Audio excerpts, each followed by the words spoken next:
आशा करता हूं कि विश्व की दो मुख्य एवं बड़ी लोकतंत्र के बीच मजबूत सहयोग बढ़ता रहेगा और वह विश्व की शांति, समृद्धि और एनवायरमेंटल सस्टेनेबिलिटी को स्थापित करने में भी मददगार साबित होगा। I am thankful, Excellence Minister Parly, for the French support not only in defense matters but also on other issues which are important for India. I hope that the strong cooperation between two important and large democracies will continue to grow and contribute to global peace, prosperity and environmental sustainability. थोड़ी ही देर में मैं Rafale aircraft से उड़ान भी भरूंगा और ये हमारे लिए सम्मान और यादगार अनुभव की बात होगी। मैं मिनिस्टर का फिर से आभार प्रकट करता हूं। I look forward to flying in the Rafale aircraft shortly. This will be a great honor and experience. I thank the minister for this gesture. मुझे यह जानकर खुशी है कि भारत की वायुसेना के अनेक अधिकारी और एयरमैन फ्रांस में फ्लाइंग, मेंटेनेंस सपोर्ट, लॉजिस्टिक्स आदि के लिए प्रशिक्षण प्राप्त कर रहे हैं। मुझे विश्वास है कि एक्सपर्ट ट्रेनर्स के साथ फ्रेंच फैसिलिटीज में उनके प्रशिक्षण से उनको भारत में उनके काम के लिए अपेक्षित ज्ञान और प्रोफेशनल एक्सपर्टीज हासिल करने में भी मदद मिलेगी। I am glad to know that a large number of Indian Air Force officers and airmen are being trained here in France for flying, maintenance support, logistics, etc. I am sure that their training in the French facilities with the expert trainers will help them in acquiring knowledge and professional expertise required for performing their tasks in India. आज का दिन Indo French strategic partnership में एक नया milestone है और वास्तव में बाइलेटरल डिफेंस कोऑपरेशन में नई ऊंचाइयों को छूता है। ऐसी उपलब्धियां हमें और बहुत कुछ करने के लिए भी प्रोत्साहित करती हैं। इस फ्रांस यात्रा के दौरान मेरी मिनिस्टर पार्ली के साथ साथ मेरी अन्य चर्चाओं में यह मेरे एजेंडा में भी होगा। Today marks a new milestone in the Indo-French strategic partnership and indeed a new high in the bilateral defense cooperation. Such achievements as today's encourage us to do more, and that will be on my agenda when I meet Minister Parly today, as well as in my other interactions during this visit to France. मुझे बताया गया है कि Rafale एक French शब्द है जिसका हिंदी में अर्थ होता है आंधी यानी गस्ट ऑफ विंड्स। मुझे पूरी उम्मीद है कि यह अपने नाम को सार्थक करेगा। हमारी वायुसेना विश्व की चौथी सबसे बड़ी वायुसेना है। मैं आश्वस्त हूं कि Rafale medium multi role combat aircraft हमको और मजबूती प्रदान करेगा तथा हमारी हवाई क्षमता को बढ़ाते हुए क्षेत्र में शांति और सुरक्षा सुनिश्चित करेगा। धन्यवाद। मर्सी। भारत फ्रांस की भागीदारी अमर रहे। In the end, I am told that Rafale is a French word meaning gust of wind. I'm sure that the aircraft will live up to its name. Our Air Force is the fourth largest in the world, and I believe that the Rafale medium multi-role combat aircraft will make us even stronger and will give a boost to India's air dominance exponentially to ensure peace and security in this region. Thank you. Merci. Long live India-France friendship. Thank you very much.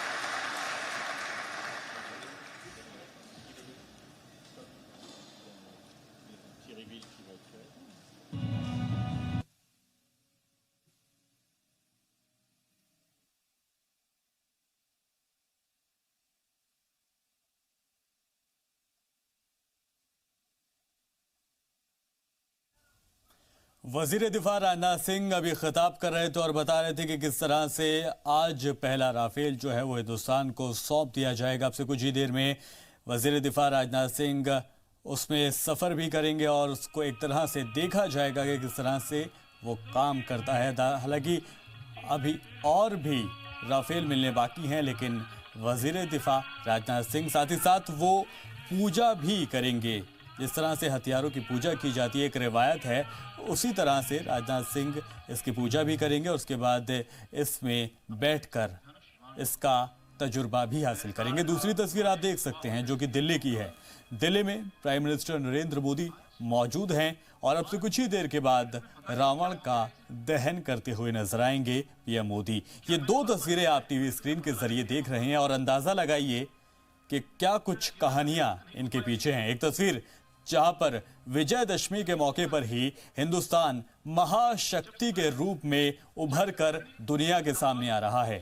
पहला Rafale Hindustan को मिल रहा है। हर हिंदुस्तानी के लिए यह फख्र की बात है। राफेल एक ऐसा लड़ाकू तैयारा जिसकी डिमांड, जिसकी मांग हमेशा से रही है और जब यह हिंदुस्तानी एयरफोर्स के बेड़े में शामिल हो जाएगा तो कई गुना हिंदुस्तानी एयरफोर्स की ताकत जो है वो बढ़ जाएगी। राफेल अपनी खूबियों की वजह से सभी लड़ाकू तैयारों से अपनी अलग पहचान बनाता है। अब से कुछ देर पहले आप सुन रहे थे राजनाथ सिंह जो कि वजीर दिफा हैं हमारे मुल्क के, वो पेरिस में मौजूद हैं जहां पर इस तकरीब में वो बोल रहे थे। और दूसरी तस्वीर आप देख सकते हैं जहां पीएम मोदी पहुंच चुके हैं। अब से कुछ ही देर के बाद प्राइम मिनिस्टर नरेंद्र मोदी रावण का वध करेंगे। साथ ही साथ जो पूरा कुनबा है रावण का उसको दहन किया जाएगा। बुराई पर अच्छाई की जीत होती हुई दिखाई देगी। तो तस्वीरें हिंदुस्तान को आज फख्र महसूस करा रही हैं। एक खास मौका है दशहरे का, विजयदशमी का, जो पूरे मुल्क में मनाया जा रहा है।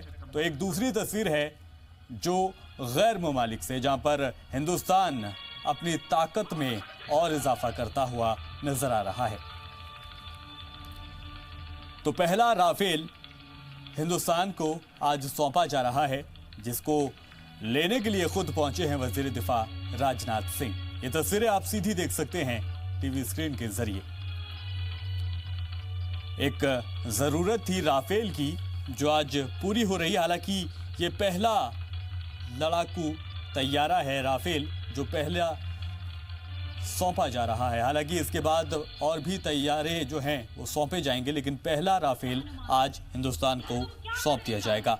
आज का दिन कहा यह जा सकता है कि तारीख लिखी जा रही है हिंदुस्तान की ताकत में इजाफे की। तो एयरफोर्स डे का ये मौका है।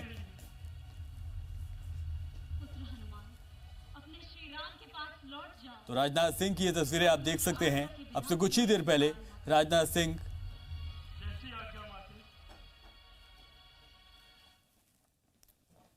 तो ये तस्वीरें आप देख सकते हैं राफेल तैयारे के पास मौजूद हैं वजीर दिफा राजनाथ सिंह।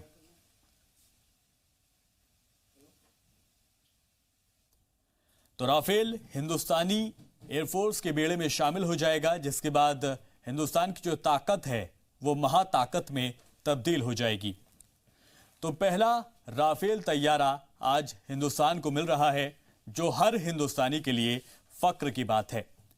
और राफेल की जरूरत लगातार महसूस हुई है, क्योंकि यह ऐसा तैयारा है जो हर मौसम में अपने दुश्मन को मार गिराने की सलाहियत रखता है। तो वजीर दिफा राजनाथ सिंह अब से कुछ ही देर के बाद इस राफेल तैयारे में बैठकर इसका तजुर्बा भी हासिल करेंगे। और एयरफोर्स डे भी है आज, जो एक खास इस मौके को बनाता नजर आता है।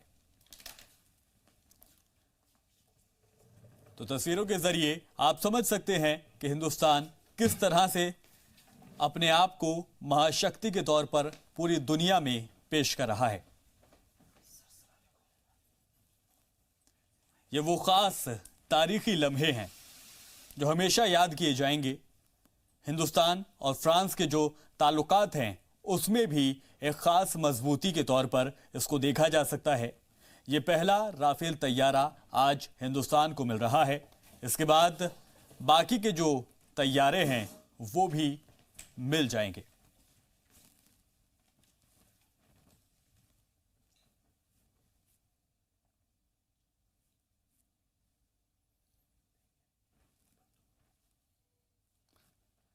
तो 8 अक्टूबर को विजयदशमी भी है, साथ ही साथ एयरफोर्स डे का मौका भी है। जहां पर हिंदुस्तान राफेल जेट लेने के लिए पहुंचा है। खुद वजीर दिफा राजनाथ सिंह पेरिस में हैं और वहां पर उन्होंने अब से कुछ ही देर पहले लोगों को खिताब भी किया। साथ ही साथ उन्होंने हिंदुस्तान और फ्रांस के जो ताल्लुकात हैं उसके ऊपर भी अपनी राय पेश की।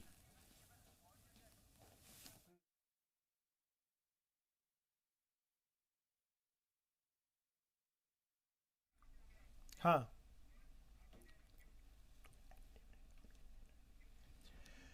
तो ये तस्वीरें इस वक्त आप देख रहे हैं। वजीर दिफा राजनाथ सिंह राफेल तैयारा लेने पहुंचे हैं। आज विजयदशमी का त्यौहार है, दशहरे का त्यौहार है और ये हमारी ताकत को याद करने का, अपनी शक्ति के इजहार का भी दिन होता है। हमारी जो तहजीब है, जो हमारी सकाफत रही है उसके मुताबिक। और आज के दिन हमारे मुल्क में ताकत के प्रदर्शन का या ताकत को दिखाने का भी एक मौका ये होता है, पॉजिटिव ताकत को। इसके लिए हम बार बार कहेंगे। और मुल्क में जगह जगह लोग हथियारों की भी पूजा करते हैं, अपने कारोबार से जो लोग जुड़े हुए हैं अपनी मशीनों की पूजा करते हैं, अपनी गाड़ियों की पूजा करते हैं, या उनके लिए अपनी इज्जत का इजहार, अपने सम्मान का इजहार करते हैं, एहतराम का इजहार करते हैं, मोहब्बत का इजहार करते हैं। यही वजह है कि आज हुकूमत ने राफेल जो बहुत अहम हमारे लिए है उसके लिए से इस दिन को चुना है कि वहां पर पहुंच करके उन्हें लेना भी है। तो वजीर दिफा खुद वहां पर पहुंचे हैं और बाकायदा पूजा करके पहले राफेल तैयारे को लिया गया है ताकि ये मैसेज पूरे मुल्क में जाए, ये पैगाम जाए और कहीं ना कहीं हमारी सकाफत, हमारी तहजीब से ये जुड़ाव भी बने, दिखे, नजर आए।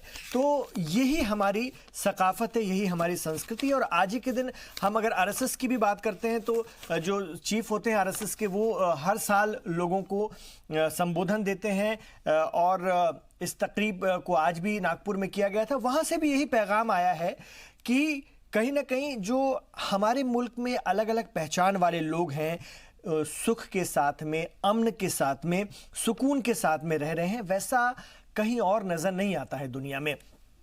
ये देखिए, आप राफेल को विधिवत तरीके से पूरे एहतराम के साथ लिया जा रहा है। ये तस्वीरें भी बरसों बाद नजर आई हैं।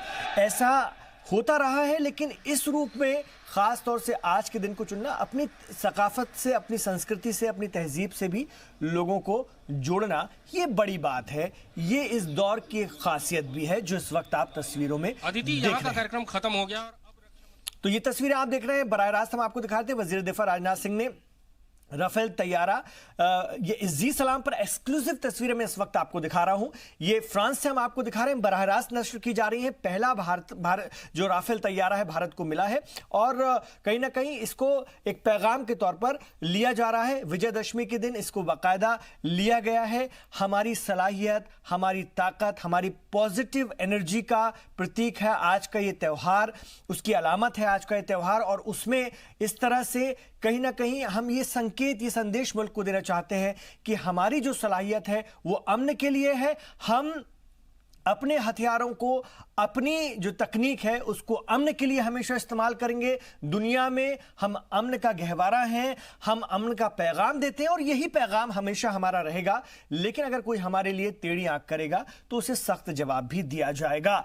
इसीलिए जब अमन कहते हैं, अमन के लिए ताकत का होना भी बहुत जरूरी है। यही वजह है और ये हमारा पैगाम भी है। सर्वे भवन्तु सुखिनः, सर्वे सन्तु निरामया, सर्वे भद्राणि पश्यन्तु, मां कश्चित् दुख भाग भवेत्। कहीं पर कोई भी दुखी ना हो, सब लोग सुखी हो, सब लोग शांति से, अमन से रहें। लेकिन अगर कोई कुछ भी गड़बड़ करेगा तो फिर उसका सख्त जवाब दिया जाएगा। लेकिन हमारी प्रायोरिटी, हमारी प्राथमिकता हमेशा यही रही है कि हम ऐसा कोई काम नहीं करेंगे जिससे दुनिया में किसी को कोई तकलीफ हो। लेकिन हाँ, ताकत रहना जरूरी है। और बार बार आज ये कहा भी गया है, संघ चीफ के जरिए भी, या वजीर आजम नरेंद्र मोदी भी ये कहते रहे हमेशा कि कहीं ना कहीं ताकतवर इंसान से ही दुनिया बात करती है, ताकतवर लोगों से ही दुनिया राब्ता करती है और बराबरी के साथ चलती है। एक मिसाल भी है पहले दौर में, आज के दौर में तो नहीं, और ना ही इसको प्रोत्साहित करना चाहिए। पहले दौर में बलि की जो प्रथा थी तो उसमें यह कहा गया किस चीज की बलि दी जाए, तो घोड़ा, वो तो लात मारेगा, शेर वो तो खुद उल्टा हमारी बलि ले लेगा, खा जाएगा। इसलिए किसको लगाया, किसको रखा गया? बकरी। जो कमजोर है उसको लोग उसकी बलि ले लेते हैं। इसलिए जरूरी है अपनी ताकत को मजबूत रखना, लेकिन किसी को तंग करने के लिए, परेशान करने के लिए, या किसी को जैसा कि पड़ोसी हमारा करता है दरअंदाजी करने के लिए, डिस्टर्ब करने के लिए, लोगों को दहशत ज़दा करने के लिए, वो हमारा मकसद नहीं है। हमारा मकसद है अपनी सलाहियत को हमेशा बनाए और बचाए रखना, ताकि दुनिया हमारे साथ जुड़े, हमसे रब्ता करे, हम कमज़ोर ना रहें। और ये राफेल तैयारे जो आगे हमारी शान का, हमारी आन का, हमारी बान का एक प्रतीक बनने जा रहे हैं, हमारी अलामत बनने जा रहे हैं, वो हमें मिल चुके हैं। और आज विजयदशमी का दिन चुना गया। ये विजयदशमी इसलिए चुना गया क्योंकि ये बुराई पर अच्छाई की जीत का एक त्यौहार है। बुराई पर अच्छाई जीत, ये हम बार बार कहते हैं, लेकिन ये वही ताकतें थीं जिसको हम आज याद करते हैं, जो दुनिया में कहीं भी हो सकती हैं और हर दौर में हुई हैं। उन पर जीत का दिन है, ये अलामती दिन है, इसलिए हम इसको याद कर रहे हैं। इसलिए ऐसे वक्त में अपनी सलाहियत को, अपनी ताकत को भी दिखाना ज़रूरी होता है, ताकि जो बुराइयां हैं, जो बुरे ख्यालात हैं, जो हमारे लिए बुरा सोचते हैं, हम पर हमेशा टेढ़ी नज़र रखते हैं, वो इस बात से हमेशा सचेत रहें, इस बात से हमेशा अलर्ट रहें। और ये देखिए दूसरी तस्वीर भी हम आपको दिखा रहे हैं। वजीर आजम नरेंद्र मोदी दिल्ली के द्वारका पहुंचे हुए हैं, जहां पर थोड़ी देर बाद वो बुराई की अलामत रावण का दहन करेंगे बाकायदा। तो ये तस्वीरें भी हम आपको दिखा रहे हैं। और एक तस्वीर, हिंदुस्तान अपनी सलाहियत, अपनी ताकत को बढ़ाता चला जा रहा है अमन के लिए, और वो हमने आज हासिल कर लिया है। तो ये दो तस्वीरें शक्ति की पूजा। कहा जाता है कि 9 दिनों तक जब देवताओं ने पूरी तरह से प्रोत्साहन किया शक्ति का, लगातार उसके लिए पूरी शुचिता के साथ, पूरे चरित्र के साथ उसकी आराधना की, तब शक्ति मिली, तब शक्ति प्रकट हुई अच्छाई के लिए, तब महिषासुर का वध हुआ था। ये हमारी पौराणिक कथाएं हैं। तो ऐसा ही ये दौर है जहां हमें अच्छाई के लिए, और इस वक्त प्रधानमंत्री नरेंद्र मोदी को, वजीर आजम नरेंद्र मोदी को गदा तोहफे में दी जा रही है। ये गदा तो गदा दी गई उनको तोहफे में। ये तस्वीरें हम आपको दिखा रहे हैं। और दूसरी तरफ रफाल तैयारा जो हिंदुस्तान को मिल चुका है, आज के दौर का हथियार, आज के दौर का का हथियार, और ये पुराने दौर के हथियार जो उस दौर में अपनी ताकत का मुजाहरा करने के लिए इस्तेमाल किए जाते थे। और आज रफेल और मिसाइलें और तमाम हमारी जो सलाहियत हम जानते हैं, तकनीक हमारी, वही आज के हथियार हैं।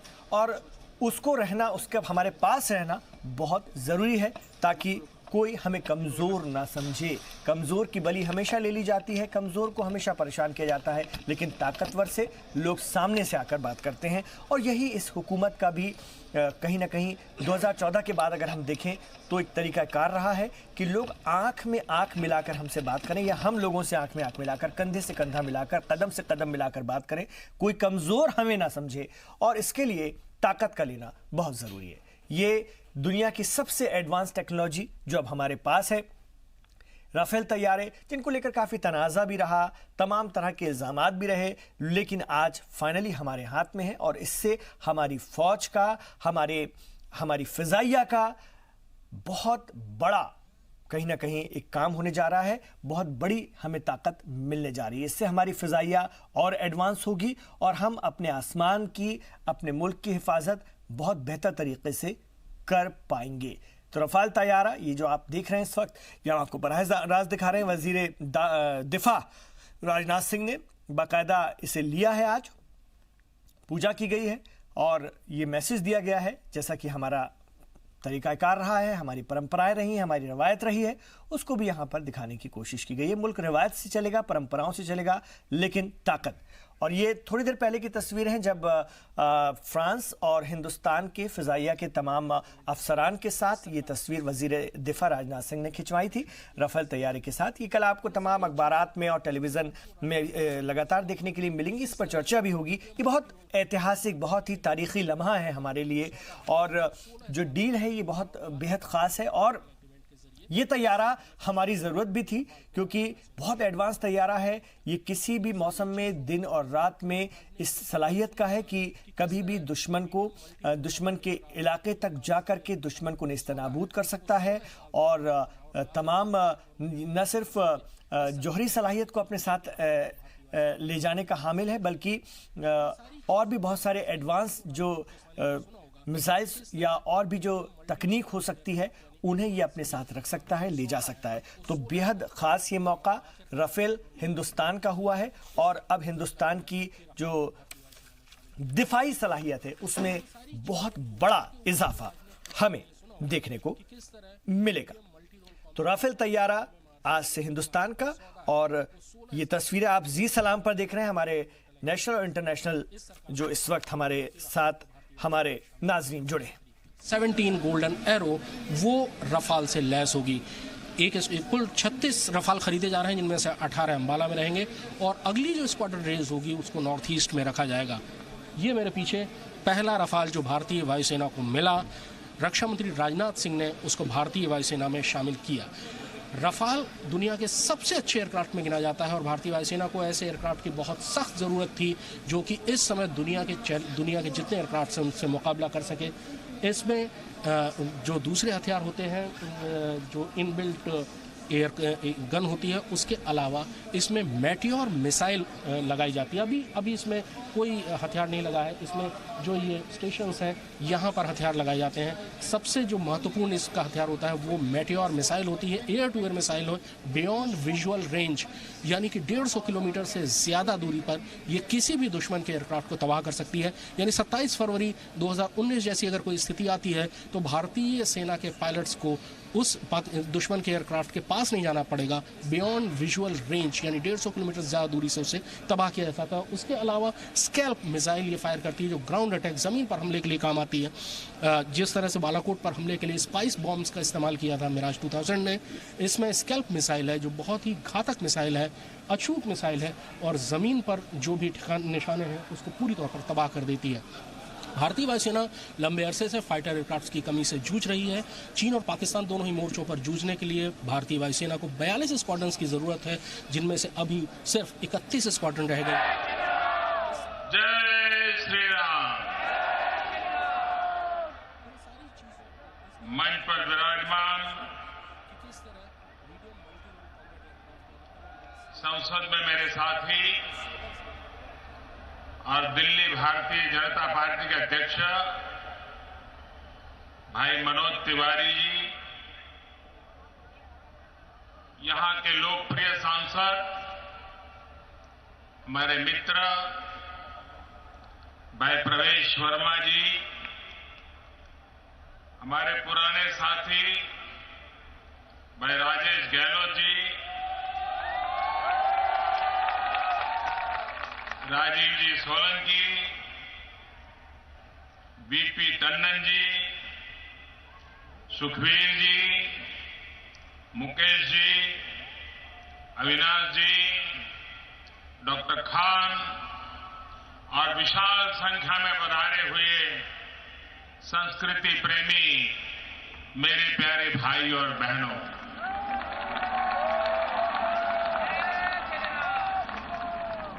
आप सबको विजयादशमी के पावन पर्व की अनेक अनेक शुभकामनाएं।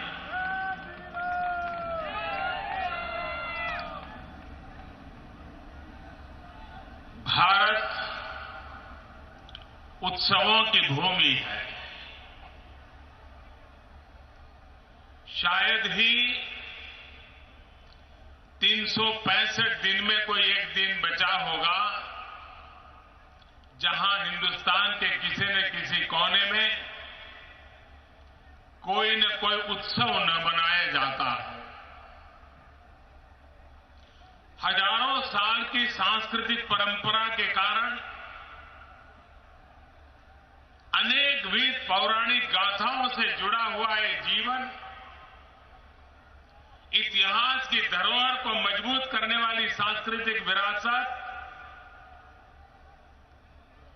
इन सब के चलते हमारे देश ने उत्सवों को भी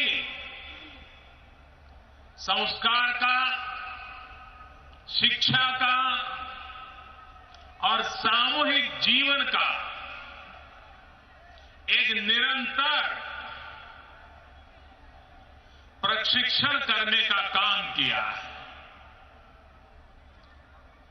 उत्सव हमें जोड़ते भी हैं, उत्सव हमें मोड़ते भी हैं। उत्सव हमें उमंग भी भरते हैं, उत्साह भी भरते हैं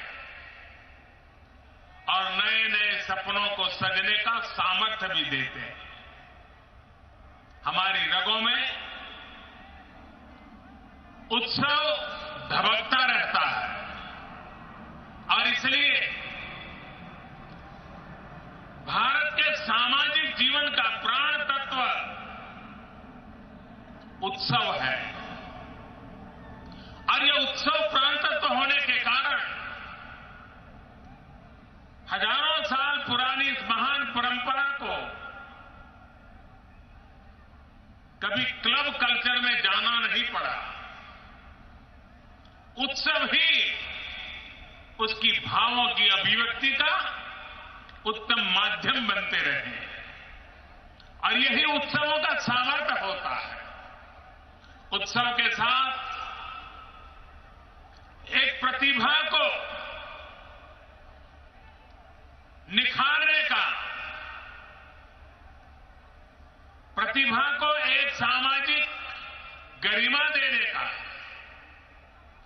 प्रतिभा को पुरस्कृत करने का ये भी हमारे यहां निरंतर प्रयास चला है। कला हो, वाद्य हो, गान हो, नृत्य हो,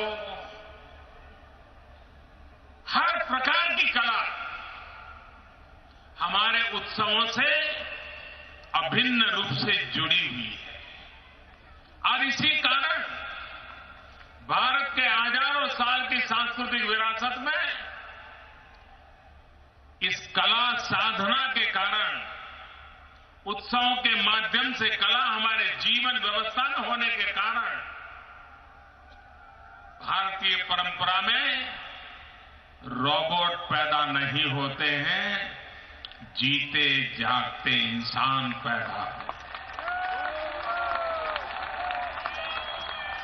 उसके भीतर की मानवता, इसके भीतर की करुणा, इसके भीतर की संवेदना, इसके भीतर की दया भावना, इसको लगातार ऊर्जा देने का काम उत्सवों के माध्यम से होता है और इसलिए अभी अभी हमने नवरात्रि के 9 दिन, हिंदुस्तान का कोई कोना ऐसा नहीं होगा जहां पर नवरात्रि का पर्व न मनाया जाता। शक्ति साधना का पर्व, शक्ति उपासना का पर्व, शक्ति आराधना का पर्व और ये शक्ति भीतर की कमियों को कम करने के लिए, भीतर की असमर्थताओं से मुक्ति पाने के लिए, भीतर घर कर गई कुछ हल्की फुल्की चीजों से मुक्ति पाने के लिए ये शक्ति की आराधना एक नए स्वरूप में नई शक्ति का संचार भीतर भीतर करता है और जब मां की उपासना करने वाला ये देश, शक्ति साधना करने वाला ये देश, उस धरती पर हर मां बेटी का सम्मान, हर मां बेटी का गौरव, हर मां बेटी की गरिमा, इसका संकल्प भी ये शक्ति साधना के साथ हम लोगों की जिम्मेवारी बनता है, समाज के हर नागरिक की जिम्मेवारी बनता है और इसलिए इस बार मैंने मन की बात में कहा था कि हमारे यहां उत्सव युग काल अनुसार परिवर्तित होते रहे। हम एक ऐसा समाज है जो गर्व के साथ बदलाव को स्वीकार करते हैं। हम चुनौतियों के साथ चुनौती देने वाले भी हैं और आवश्यकता के अनुसार अपने आप को बदलने वाले भी लोग हैं। समय रहते परिवर्तन लाना, और इसी का कारण है जब कोई कहता है कि हस्ती मिटती नहीं हमारी, क्यों नहीं मिटती? उसका कारण यही है कि जब हमारे समाज में कोई बुराई आती है तो हमारे समाज के भीतर से ही उस बुराइयों के खिलाफ संघर्ष करने वाले महापुरुष भी पैदा होते हैं। हमारे ही समाज में घर कर गई, समाज ने स्वीकार की गई बुराइयों के खिलाफ हमारे ही समाज का व्यक्ति जब लड़ाई लड़ने निकलता है, शुरू में संघर्ष होता है, बाद में वही आदरणीय तपस्वी आचार्य, वही अपना युग पुरुष, वही अपना प्रेरणा पुरुष बन जाता है। और इसलिए हम बदलाव को निरंतर स्वीकार करने वाले लोग हैं। आज जब बदलाव को स्वीकार करने वाले लोग हैं, तब मैंने इस बार मन की बात में कहा था कि दिवाली के पर्व पे हम महालक्ष्मी का पूजन करते हैं। लक्ष्मी का आगमन बड़ी आतुरता से हम करते हैं। हमारे मन में सपना होता है कि आने वाला वर्ष, अगली दिवाली तक ये लक्ष्मी हमारे घर में ही रहे, लक्ष्मी हमारी बढ़ती रहे, ये हमारे मन का भाव रहता है। मैंने मन की बात में कहा था कि जिस देश में लक्ष्मी की पूजा होती हो, हमारे घर में भी लक्ष्मी होती है, हमारे गांव, हमारे मोहल्ले में भी लक्ष्मी होती है, हमारी बेटियां लक्ष्मी का रूप होती है। हम हमारे गांव में, हमारे मोहल्ले में, हमारे वार्ड में, हमारे शहर में इस दिवाली पर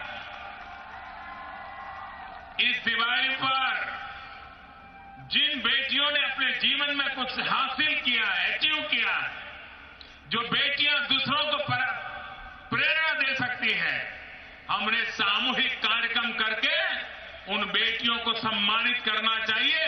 वही हमारा लक्ष्मी पूजन होनी चाहिए, वही हमारे देश की लक्ष्मी होती है। और इसलिए हमारे यहां उत्सवों का भी समयानुकूल बदलाव हमने स्वीकार किया हुआ है। आज विजयादशमी का पावन पर्व है और साथ साथ आज हमारी वायुसेना का भी जन्मदिन है।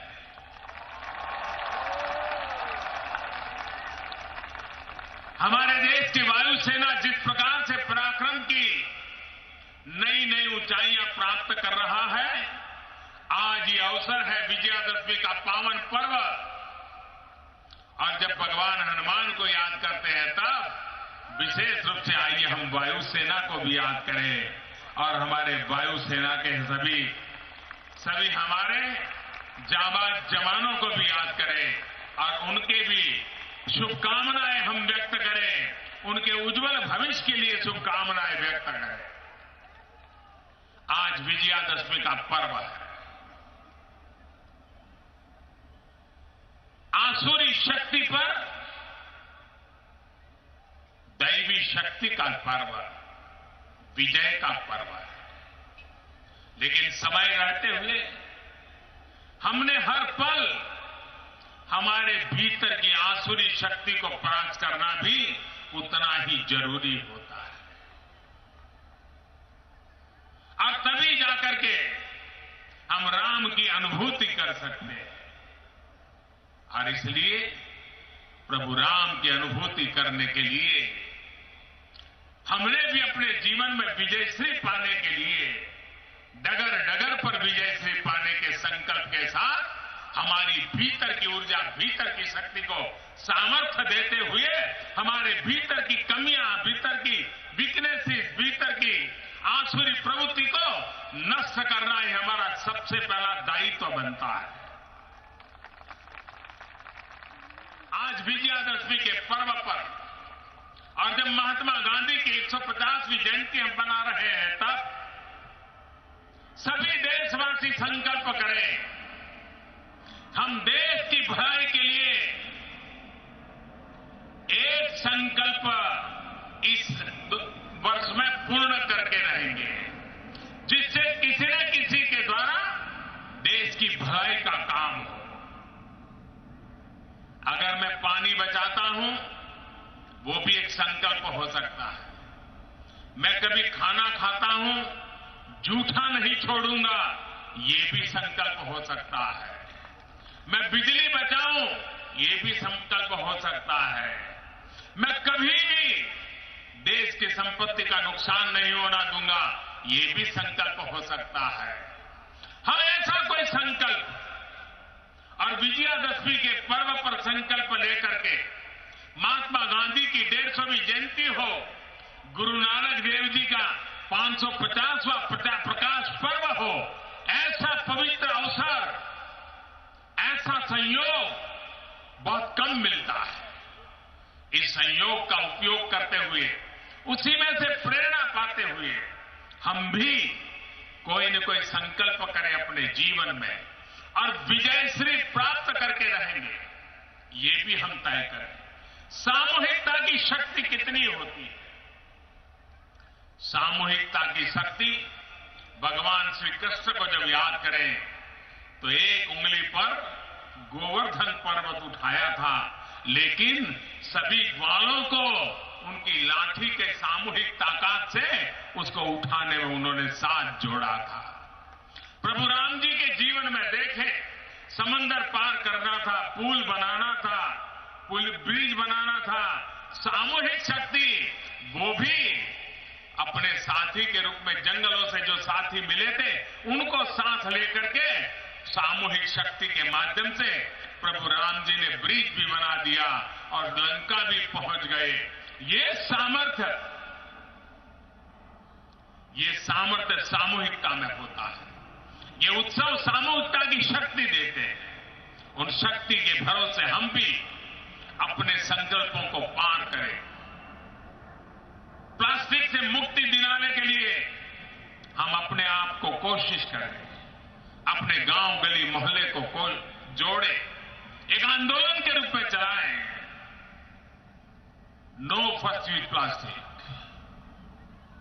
और इसलिए इस प्रकार का विचार लेकर के सिंगल यूज प्लास्टिक के लिए मुक्ति का हमारा अपना संकल्प होना चाहिए। आज प्रभु राम जी के इस विजयोत्सव के पर्व को हजारों साल से हम विजय पर्व के रूप में मनाते हैं। रामायण का मंचन करके संस्कार सरिता बहाने का प्रयास करते हैं।